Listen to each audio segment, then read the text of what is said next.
तर मित्रांनो, आपण 12वीचा सिलेबस चालू करण्यापूर्वी 11वीला जे काही महत्त्वाच्या कन्सेप्ट होत्या त्या पहिल्यांदा आपण या ठिकाणी जाणून घेत आहोत. कारण या कन्सेप्ट पुढे आपल्याला 12वीला देखील सोप्या जाणार आहेत आणि पुढे तुम्ही 12वी नंतर सीए करा किंवा बीकॉम करा, सीएस करा, त्या ठिकाणी देखील ह्या कन्सेप्ट तुम्हाला महत्त्वाचे जाणार आहेत. त्यामुळे आपण त्या कन्सेप्ट सविस्तर जाणून घेऊया आणि ह्या कन्सेप्ट सविस्तर जाणून घेतल्यानंतर आपण आपला 12वीचा सिलेबस चालू करूया. मित्रांनो, काल आपण अकाउंटिंग कन्सेप्ट बघत होतो, त्यातल्या आपण 6 कन्सेप्ट बघितल्या. आता त्याच्या पुढल्या कन्सेप्ट आपण आज या ठिकाणी बघणार आहोत. त्यातली नेक्स्ट कन्सेप्ट आहे एक्सपेन्सेस. बघा मित्रांनो, आपलं जे कॉमर्स आहे हे कॉमर्स हे एक व्यवसायाशी निगडित असलेलं कॉमर्स आहे आणि ह्या कॉमर्स मध्ये प्रत्येक व्यवहार आपल्याला नोंदवून ठेवायचा आहे आणि व्यवहार नोंदवून ज्याच्यात ठेवतो आपण त्यालाच आपण काय म्हणतो, बुक कीपिंग. मग व्यवहारामध्ये असंख्य टाईपचे व्यवहार आहेत. मग त्यामध्ये खर्च आहे, उत्पन्न आहे, खरेदी आहे, विक्री आहे, पैसे देणं आहे, पैसे येणं आहे, ह्या सर्व गोष्टी आहेत. मग त्याच्यातलाच पहिला जो काय कन्सेप्टचा भाग आहे तो म्हणजे एक्सपेन्सेस. एक्सपेन्सेस म्हणजे काय? खर्च. आपण आपल्या व्यवसायामध्ये केलेले खर्च. आता आपण आपल्या व्यवसायात कोणकोणते खर्च करतो? लाईट बिल भरणे असेल, एखाद्या कामगाराला पगार दिला असेल, ऍडव्हर्टाइजमेंट केली असेल, पॅकिंगचा खर्च केला असेल, जे काय खर्च आपण वर्षभरामध्ये किंवा महिन्यामध्ये जे करतो त्याला आपण काय म्हणतो? एक्सपेन्सेस. एक्सपेन्सेसचा अर्थ लक्षात आला, खर्च. त्यानंतर नेक्स्ट कन्सेप्ट आहे इन्कम. इन्कम म्हणजे काय? उत्पन्न. आपण आपल्या व्यवसायामधून मिळवलेलं उत्पन्न. उत्पन्न म्हणजे काय? आपल्याला मिळालेलं व्याज, आपल्याला मिळालेलं भाडं, आपल्याला मिळालेलं डिव्हिडंड, आपल्याला मिळालेलं कमिशन, हे एक प्रकारे आपल्या व्यवसायाचं उत्पन्न आहे, इन्कम. लक्षात आलं? एक लक्षात घ्या, कुठल्याही व्यवसायाचा खर्चापेक्षा उत्पन्न जास्त असलं पाहिजे. नेक्स्ट आहे प्रॉफिट. प्रॉफिट म्हणजे काय? नफा. नफा म्हणजे काय? की तुम्ही 10 रुपयाची वस्तू 12 रुपयाला विकली, 10 रुपयाची वस्तू 12 रुपयाला विकली, याचा अर्थ 2 रुपये तुम्हाला नफा झाला, त्याला तुम्ही काय म्हणता? प्रॉफिट. म्हणजे वाढीव रक्कम तुम्हाला जर मिळाली तर तुमचा तो प्रॉफिट असतो. त्यानंतर लॉस. लॉस म्हणजे काय? तोटा. प्रॉफिटच्या उलट लॉस आहे. तुम्ही 10 रुपयाची वस्तू 9 रुपयाला विकली, तर या ठिकाणी 1 रुपयाने तुम्ही वस्तू कमी विकली, याचा अर्थ तुम्हाला 1 रुपया लॉस झाला. किंवा दुसऱ्या भाषेत सांगतो तुम्हाला, तुम्ही एक 50,000ची तुमची सेकंड हँड गाडी तुम्ही 45,000ला विकली, तर त्या ठिकाणी तुम्हाला 5,000 रुपये लॉस झाला, त्यालाच आपण काय म्हणतो? लॉस. त्यानंतर डेबिट आणि क्रेडिट. आता मित्रांनो, प्रत्येक अकाउंटला 2 बाजू असतात, एक डेबिट बाजू आणि एक क्रेडिट बाजू. लक्षात ठेवा, आपल्याला पुढे 12वीला या कन्सेप्ट सविस्तर येणार आहेत, पण 12वीला त्या कन्सेप्ट सविस्तर येण्यापूर्वी तुम्हाला मी आता सांगतो, त्यामुळे तुम्हाला 12वीला सोपं जाईल. डेबिट म्हणजे काय? डेबिट साइडला व्यवसायाचे सर्व खर्च नोंदवले जातात आणि त्या डेबिट बाजूला, डेबिट साइडला तुम्ही शॉर्टकट मध्ये डीआर म्हणू शकता. डेबिटला शॉर्टकट मध्ये काय म्हणू शकता? डीआर. डेबिटला तुम्ही तुमच्या व्यवसायातले सर्व खर्च नोंदवू शकता. ओके. त्यानंतर क्रेडिट बाजू. आता डेबिट बाजू सांगतो. डेबिट बाजू केव्हाही तुमच्या लेफ्ट साइडला असली पाहिजे. कुठल्या साइडला असली पाहिजे? Left side. आणि त्या डेबिट साइडला तुमच्या व्यवसायातले सर्व खर्च नोंदवायचे आणि त्याला शॉर्टकट मध्ये काय म्हणतात? डीआर. आता त्यानंतर क्रेडिट साइड. क्रेडिट बाजू ही तुमच्या व्यवसायाच्या बुक्स मध्ये उजव्या बाजूला नोंदवली जाते आणि या क्रेडिट बाजूला तुमच्या व्यवसायातले सर्व उत्पन्न नोंदवले जातात. बघा, डेबिटला खर्च आणि क्रेडिटला उत्पन्न, आणि क्रेडिट बाजू ही उजव्या बाजूला असते आणि क्रेडिट बाजूला, क्रेडिटला शॉर्टकट मध्ये सीआर म्हणतात. आलं लक्षात? हे कन्सेप्ट. त्यानंतर आहे कन्सेप्ट ऍसेट. आता ऍसेट बघा, ऍसेट म्हणजे काय? संपत्ती. तुमच्या व्यवसायामध्ये असलेली संपत्ती म्हणजे प्रॉपर्टी. तुमच्याकडे काय काय संपत्ती आहे? घर आहे, जमीन आहे, मशीन आहे, मोटार कार आहे, लॅपटॉप आहे. तुमच्याकडे तुमच्या व्यवसायामध्ये जी काय संपत्ती आहे त्यालाच आपण काय म्हणतो? ऍसेट. तुमचे कॅश देखील तुमचे ऍसेट आहे. तुमचे बँकेतले कॅश असो, तुमच्या घरातले कॅश असो, तुमचं सोनं असो, तुमचे 4 व्हीलर गाडी असो, ही एक प्रकारे तुमची काय ऍसेट आहे. त्यानंतर आहे लॅबिलिटी. लॅबिलिटी म्हणजे काय की तुमच्या व्यवसायाला असलेले देणे. देणं काय असू शकतंय? तुम्ही उधारीवर घेतलेल्या वस्तू म्हणजे उधारीवर खरेदी केलेल्या वस्तू, तुम्ही बँकेकडून घेतलेलं कर्ज, हे तुम्हाला देणं असते. तर एक गोष्ट लक्षात ठेवा, कालच तुम्हाला सांगितल्याप्रमाणे व्यवसायामध्ये लॅबिलिटी पेक्षा ऍसेट असल्या पाहिजे जास्त, कारण ऍसेट जास्त याचा अर्थ तुमचा व्यवसाय चांगला आहे म्हणायचा. व्यवसायामध्ये लॅबिलिटी कमीच असल्या पाहिजे आणि संपत्ती जास्त असली पाहिजे. त्या कन्सेप्ट कळलं. त्यानंतर नवी कन्सेप्ट आहे परचेस. परचेस म्हणजे काय? खरेदी. खरेदी म्हणजे काय? आता आपल्याकडे व्यवसाय आहे, मग आपला व्यवसाय म्हटल्यानंतर आपल्याला ग्राहकाला वस्तू विकण्यासाठी आपल्याला त्या वस्तू खरेदी करावं लागतं. आता फॉर एक्झाम्पल आपलं कॉम्प्युटरचं दुकान आहे. मग कॉम्प्युटरचं दुकान आहे म्हटल्यानंतर आपल्या कॉम्प्युटरच्या दुकानामध्ये laptop, PC, sound system, headphone ह्या सर्व गोष्टी असतात. मग त्या कस्टमरला आपल्याला विकायच्या आहेत, पण त्या विकण्या अगोदर आपल्याला त्या वस्तू कुणाकडून तर खरेदी करावं लागतात. त्यालाच आपण काय म्हणतो? परचेस. परचेस म्हणजे काय? खरेदी. आणि परचेस म्हणजे एक प्रकारे आपला एक काय खर्च आहे. त्यानंतर आहे सेल्स. सेल्स आता सांगितल्याप्रमाणे खरेदी केलेल्या वस्तू आपण ग्राहकाला विकल्या. ग्राहकाला आपण रोख स्वरूपात विकल्या किंवा उधार स्वरूपात विकल्या, त्यालाच आपण काय म्हणतो? सेल्स. आणि सेल्स एक प्रकारे व्यवसायाचं काय उत्पन्न आहे. त्यानंतर लोन. मी आताच सांगितल्याप्रमाणे लॅबिलिटी साइडला लोन. लोन म्हणजे काय? आपण दुसऱ्या व्यक्तीकडून घेतलेलं कर्ज.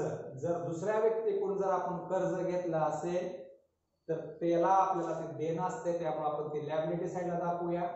परंतु हे लोन आपण ऍसेटला पण घेऊ शकतो. ते ऍसेटला केव्हा येणार? जर आपण दुसऱ्याला लोन दिलं तर त्याच्याकडून लोनची रक्कम आपल्याला येणं आहे. तर बघा, लोन दोन्ही साइडला असू शकते. लॅबिलिटीलाही असू शकते आणि ऍसेटलाही असू शकते. लॅबिलिटीला केव्हा असणार? जर लोन आपण कुणाकडून तर घेतला असेल, म्हणजे कर्ज आपण कोणाकडून तर घेतला असेल तर आपण ते लॅबिलिटीला दाखवणार. आणि जर आपण लोन दुसऱ्याला दिला असेल आणि त्याची रक्कम आपल्याला जर येणं असेल तर आपण ते ऍसेटला घेऊ. आणि हे लोन आपण बँकेकडून किंवा सावकाराकडून घेऊ शकतो किंवा त्यांना आपण देऊ शकतो. त्यानंतर आहे गुडविल. गुडविल म्हणजे काय? आपल्या व्यवसायाची समाजामध्ये असलेली प्रतिष्ठा, म्हणजे आपल्या व्यवसायाचं समाजात असलेलं नाव, त्यालाच आपण काय म्हणतो? गुडविल. बघा, एखाद्या व्यवसायाचं समाजामध्ये नाव असतं, त्या नावावर आपण त्या व्यवसायाच्या वस्तू खरेदी करतो, म्हणजे ब्रँड म्हणतो आपण, ब्रँड. आणि गुडविल ही एक प्रकारे व्यवसायाची संपत्ती आहे. कारण ज्या व्यक्तीचं किंवा ज्या व्यवसायाची गुडविल चांगली आहे त्याचा व्यवसाय समाजामध्ये चांगला असतो. त्यामुळे गुडविल हे एक प्रकारे व्यवसायाची काय ऍसेट आहे. गुडविल म्हणजे काय? नाव, प्रतिष्ठा, ब्रँड. त्यानंतर इन्व्हेस्टमेंट. इन्व्हेस्टमेंट म्हणजे काय? गुंतवणूक. आता मित्रांनो, आपला व्यवसाय आहे, मग आपल्या व्यवसायामधून आपल्याला काय प्रॉफिट झाल्यानंतर किंवा आपल्या व्यवसायामध्ये काय रक्कम शिल्लक असल्यास आपण ती रक्कम वेगवेगळ्या ठिकाणी गुंतवणूक करून ठेवतो. उदाहरणार्थ आपण प्लॉट घेतो, उदाहरणार्थ आपण बँकेत एफडीच्या स्वरूपात रक्कम ठेवतो, उदाहरणार्थ आपण शेअर मार्केटमध्ये पैसे गुंतवतो, उदाहरणार्थ आपण सोनं घेऊन ठेवतो. तर ह्या सर्व गोष्टीला आपण गुंतवणूक म्हणतो. आणि ही गुंतवणूक एक प्रकारे आपल्या व्यवसायाची काय असते? ऍसेट असते. त्यामुळे आपण बॅलन्स शीटच्या पुढे दाखवणार ऍसेट साइडला दाखवू. आलं लक्षात? त्यानंतर पेटेंट्स. पेटेंट्स म्हणजे काय? हक्क. आता आपल्या व्यवसायानं एखादी वस्तू तयार केली, आणि म्हणजे वस्तूची निर्मिती केली. अशा वस्तूची निर्मिती जगात कोणच केली नाही. तर मग आपण त्या वस्तूचे हक्क विकत घेतो, हक्क रजिस्टर करतो. म्हणजे त्या वस्तूवर हक्क फक्त आपलाच असतो. त्या वस्तूवर हक्क आपलाच असतो याचा अर्थ ती वस्तू आपल्या व्यतिरिक्त दुसऱ्याला कोणालाही वापरता येत नाही. जर दुसऱ्या व्यक्तीनं किंवा दुसऱ्या व्यावसायिकानं जर ती वस्तू वापरली तर आपण त्याच्यावर कायदेशीर कारवाई करू शकतो. त्यामुळे पेटंट्स म्हणजे हक्क आणि पेटंट्स देखील आपली एक प्रकारे काय असते, ऍसेट असते. त्यानंतर कॉपीराइट. कॉपीराइट म्हणजे काय, अधिकार. अशा काय गोष्टी असतात मित्रांनो की त्या गोष्टीवर फक्त अधिकार आपलाच असतो, त्या गोष्टी फक्त आपणच वापरणार. जर आता फॉर एक्झाम्पल एखादा आपलं माळ रान आहे, तर त्या माळ रानामधला जो काय मुरुम आहे त्या मुरुमावर अधिकार फक्त आपलाच असतो. तो मुरुम फक्त आपणच वापरू शकतो किंवा ती माती आपणच वापरू शकतो किंवा ते पाणी आपणच वापरू शकतो. पण जर ते पाणी दुसरं कोणी वापरत असेल तर आपण त्याच्यावर कायदेशीर कारवाई करू शकतो. त्यामुळे कॉपीराइट म्हणजे अधिकार आणि ही कॉपीराइट देखील आपल्या व्यवसायाची एक प्रकारे काय ऍसेट आहे. त्यानंतर ट्रेडमार्क. ट्रेडमार्क म्हणजे काय, बोधचिन्ह. बघा मित्रांनो, कुठलाही व्यवसाय असू द्या, प्रत्येक व्यवसायाला एक बोधचिन्ह असतो. बोधचिन्ह म्हणजे एक प्रकारचा सिम्बॉल असतो. आता टाटा म्हटल्यानंतर टाटाचा टी आहे बघा. त्यानंतर होंडा म्हटले की त्याचं एच आहे बघा. म्हणजे पार्ले म्हटल्यानंतर ते एक लहान मुलगी आहे बघा. म्हणजे हे ट्रेडमार्क म्हणजे काय, एक प्रकारे बोधचिन्ह. बोधचिन्ह जसं आता मर्सिडीज गाडी घेतली तर त्याचं एम चिन्ह आहे बघा. तर बोधचिन्ह त्यालाच आपण ट्रेडमार्क म्हणतो. आता आपल्या देखील क्लास ट्रेडमार्क आहे, वाघमोडे अकाउंट क्लासेस म्हणून WAC असे बोधचिन्ह आहे. बोधचिन्ह म्हणजे काय, त्याला आपण इंग्लिश मध्ये काय म्हणतो, ट्रेडमार्क. आणि ट्रेडमार्क देखील एक प्रकारे आपल्या व्यवसायाची काय ऍसेट आहे. त्यानंतर ऑडिट फीस ही एक कन्सेप्ट फार महत्वाची आहे मित्रांनो. बघा, आपण डॉक्टरकडे तपासणीसाठी गेलो तर डॉक्टरला आपण फीस देतो, त्याला आपण डॉक्टरची फीस म्हणतो. वकिलाकडे गेलो, वकिलाकडून त्यांचा सल्ला घेतला, त्यांनाही आपण फीस देतो. पण आपण जर आपल्या व्यवसायाचे आपल्याला हिशोब तपासून घ्यायचे, म्हणजे आपल्या व्यवसायाला वर्षभरामध्ये किती खर्च झालाय, किती उत्पन्न आहे, प्रॉफिट किती आहे, लॉस किती आहे, हे जाणून घेण्यासाठी आपल्याला ऑडिटर म्हणजे सीए कडे जावं लागतं. सीए आपल्याला सांगतो की वर्षात तुम्हाला एवढा प्रॉफिट झाला, एवढा लॉस झालाय, तुम्हाला एवढा टॅक्स भरावा लागेल. मग त्या सीए ला आपल्याला जी काय फीस द्यावी लागते त्यालाच आपण काय म्हणतो, ऑडिट फीस. आणि हा ऑडिट फीस हा आपल्या एक प्रकारे व्यवसायाचा खर्च आहे. त्यानंतर वेजेस. मित्रांनो, आपला जर व्यवसाय समजा वस्तू बनवण्याचा असेल, समजा आपलं बेकरीचा व्यवसाय, बेकरी आपण स्थापन केली, तर बेकरीमध्ये जे आपण केक ब्रेड वगैरे बनवतो, तर ते केक किंवा ब्रेड बनवण्यासाठी आपण जे मजूर लावतो, मजूर, किंवा शेतामध्ये आपण सोयाबीन काढण्यासाठी किंवा खुरपण्यासाठी जे काय व्यक्ती लावतो, त्या व्यक्तीला जे आपण मजुरी देतो, मजुरी म्हणजे त्याचं मानधन, काम केल्याबद्दल त्याला आपण दिवसाची जी मजुरी देतो त्यालाच आपण काय म्हणतो, वेजेस. वेजेस म्हणजे एक प्रकारे सॅलरी टाइपचाच भाग आहे. सॅलरी म्हणजे कसं, जसं आपण एखाद्याला पगार देतो तसंच वेजेस म्हणजे मजुरी दिली.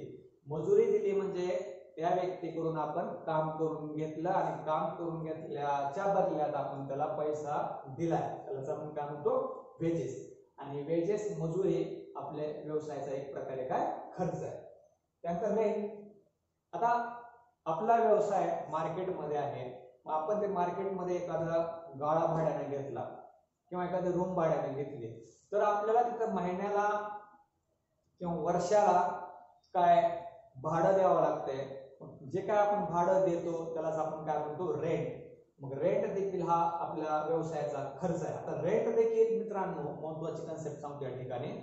रेंट देखील दोन टाइप असू शकतो. रेंट हा खर्च पण असू शकतो आणि रेंट हा आपला उत्पन्नाचा भागही असू शकतो. ज्यावेळेस आपण एखाद्या व्यक्तीचं रूम भाड्याने घेतली तर आपण त्याला भाडं देतो, ती म्हणजे आपला एक प्रकारे खर्च झाला, त्यामुळे रेंट हा खर्च झाला. पण समजा आपली इमारत आहे आणि आपली इमारत आपण दुसऱ्या व्यक्तीला भाड्याने दिली, तर दुसऱ्या व्यक्तीकडून जर आपल्याला भाडं मिळालं तर ती भाडं एक प्रकारे आपल्याला काय उत्पन्न आहे. त्यामुळे रेंट कवा खर्चही असू शकते आणि कवा उत्पन्न असू शकते. लक्षात आलं? त्यानंतर printing and stationery. Printing and stationery म्हणजे काय, छपाईचा खर्च. आता आपल्या क्लासचा जर विचार केला तर आपला क्लास हा व्यवसाय जर आपण गृहीत धरला तर क्लासमध्ये जे आपण प्रिंटेड नोट्स देतो किंवा एक्झामच्या प्रश्नपत्रिका किंवा उत्तरपत्रिका जे विद्यार्थ्याला आपण देतो त्याचा जे काय छपाईचा खर्च असतो त्याला आपण काय म्हणतो printing and stationery. Printing and stationery देखील हा आपल्या व्यवसायाचा एक प्रकारे खर्च आहे. त्यानंतरची कन्सेप्ट आहे इंटरेस्ट. इंटरेस्ट म्हणजे व्याज. आता रेट सारखंच व्याज देखील खर्च ही असू शकते आणि उत्पन्न असू शकते. कसं सांगतो, समजा आपण बँकेकडून किंवा सावकाराकडून कर्ज घेतलं, मग कर्ज घेतल्यानंतर आपल्याला त्या कर्जावरचं व्याज भरावं लागतं. मग जर आपण व्याज भरलं तर ते एक प्रकारे आपला काय असतो खर्च असतो. पण काय काय वेळेस आपल्याला व्याज मिळते देखील. व्याज कसं मिळते आपल्याला, समजा आपणच दुसऱ्या एखाद्या व्यक्तीला कर्ज दिलं तर दुसऱ्या व्यक्तीकडून जे आपल्याला व्याज मिळते ती व्याज एक प्रकारे आपलं काय असते उत्पन्न असते. त्यामुळे एक कन्सेप्ट लक्षात घ्या, इंटरेस्ट पेड आणि इंटरेस्ट रिसिव्ड. पेड केव्हा असते, जर आपण कर्ज घेतलं तर आपण इंटरेस्ट पेड करतो म्हणजे देतो इंटरेस्ट. आणि इंटरेस्ट रिसिव्ड व्याज केव्हा मिळते, जर आपण एखाद्याला कर्ज दिलं तर त्या कर्जाच्या बदल्यात आपल्याला त्याच्याकडून व्याज मिळते. त्यानंतरची कन्सेप्ट आहे कमिशन. आता कमिशन देखील रेंट इंटरेस्ट सारखंच आहे की खर्च पण आहे आणि उत्पन्न पण आहे. पण कमिशन म्हणजे काय, दलाली. आता कमिशन म्हणजे काय, आता समजा आपला व्यवसाय आहे, मग आपल्या व्यवसायामध्ये तयार झालेल्या वस्तू आपण बाहेर विकतो. मग आपण बाहेर विकण्यासाठी एखादा एजंट एखाद्या व्यक्तीची नेमणूक करतो आणि त्या व्यक्तीला म्हणतो की आमच्या या वस्तू आहेत, ह्या वस्तू तू मार्केटमध्ये विक आणि ह्या वस्तू विकल्याबद्दल आम्ही तुला कमिशन देऊ, दलाली देऊ, तुझा काय मोबदला देऊ. तू एक जर वस्तू समजा विकली तर तुला आम्ही 10 रुपये देऊ. मग जर आपण कमिशन दिलं तर तो एक प्रकारे आपला काय झाला खर्च झाला. पण त्याच्याच बदल्यात दुसरे कन्सेप्ट असे आहे, जर कमिशन आपल्याला मिळालं, कमिशन रिसिव्ड, ते देखील आपलं उत्पन्न आहे. कमिशन पेड म्हटलं की ते आपला काय खर्च आहे. म्हणजे कमिशन पेड म्हणजे काय, आपण दलाली दिली. आणि कमिशन रिसिव्ड म्हणजे काय, आपल्याला दलाली मिळाली. आपल्याला दलाली कशी मिळाली, दुसऱ्या एखाद्या व्यवसायाची वस्तू आपण विकून दिली, त्यांना विकून दिली तर आपल्याला त्यांच्याकडून कमिशन मिळालं. ते एक प्रकारे काय झालं आपलं उत्पन्न झालं. त्यामुळे कमिशन हे खर्चही असू शकते आणि उत्पन्नही असू शकते. आणि त्यानंतरची कन्सेप्ट आहे डिस्काउंट. आता डिस्काउंट देखील खर्चही असू शकते आणि उत्पन्न असू शकते. कसं बघा, डिस्काउंट म्हणजे पहिल्यांदा काय जाणून घ्या, डिस्काउंट म्हणजे सूट. सूट याचा अर्थ काय, एखादी 100 रुपयाची वस्तू 95 रुपयाला आपण विकली तर 5 रुपये आपण सूट दिली, किंवा आपण 200 रुपयाची वस्तू आपल्याला 190 रुपयाला मिळाली तर आपल्याला 10 रुपये डिस्काउंट मिळाला. सूट याचा अर्थ लक्षात आले. सूट म्हणजे काय, कमी किमतीत वस्तू मिळाली किंवा कमी किमतीत वस्तू विकली. मग आता सूट ही खर्च पण आहे आणि उत्पन्न पण आहे. कसं, जर आपण आपल्या ग्राहकाला जर सूट दिली म्हणजे आपण आपल्या ग्राहकाला 10 रुपयाची वस्तू जर आपण 8 रुपयाला विकली तर 2 रुपये आपण सूट दिली तर तो 2 रुपये आपला लॉस किंवा खर्च असतो. आणि ह्याच्या उलट आपल्याला 20 रुपयाची वस्तू कुठल्या व्यक्तीकडून 17 रुपयाला मिळाली तर 3 रुपये आपल्याला सूट मिळाली. लक्षात आले का, सूट देणे आणि सूट घेणे. सूट केव्हा देतो आपण, कस्टमरला देतो, एखादी वस्तू कमी किमतीत देतो, ते एक प्रकारे आपला लॉस किंवा खर्च आहे. आणि सूट केव्हा मिळते आपल्याला, आपल्याला दुसऱ्या व्यक्तीकडून कमी किमतीमध्ये वस्तू मिळाली तर त्यावेळेस आपल्याला सूट मिळाली, त्यावेळेस आपलं काय असते उत्पन्न. तर लक्षात आले मित्रांनो, ह्या कन्सेप्ट तुम्हाला येणाऱ्या 12वीच्या प्रत्येक टॉपिक मध्ये फार महत्त्वाच्या ठरणार आहेत. त्यामुळे आपण ह्या कन्सेप्टवर भर देत आहोत. काल तुम्हाला तुमच्या ग्रुपवर त्याचं PDF पाठवलेलं आहे. या सर्व गोष्टी तुम्ही लक्षात घ्या.